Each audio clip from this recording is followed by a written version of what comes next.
It's a positive qualifying session, as you say, not only for the final result, P3, P6, definitely a good position to start the race. But also I think looking at the lap times themselves, we could see that compared to a few months ago here at the same track, we could reduce substantially the gap to Red Bull.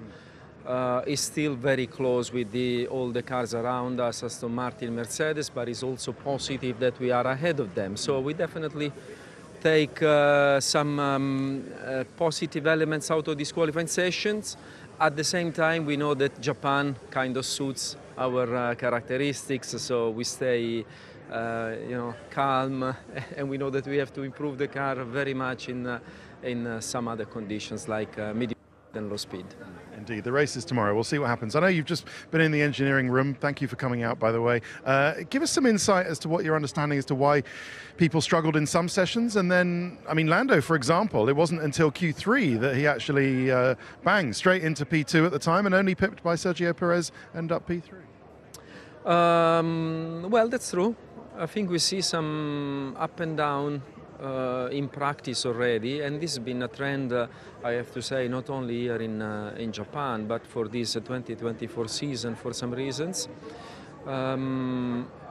Definitely engine modes, they make a big difference. There could be 4/10 alpha second just in an engine mode.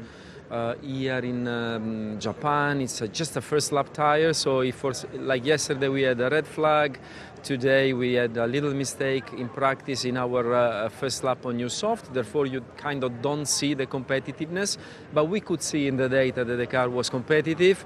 And then also here is not easy to put a lap, a clean lap together. So there's multiple factors, but you're right. I think there's this trend where it's not so easy to understand where you are from a competitiveness point of view until you are in qualifying and sometimes at the end of qualifying.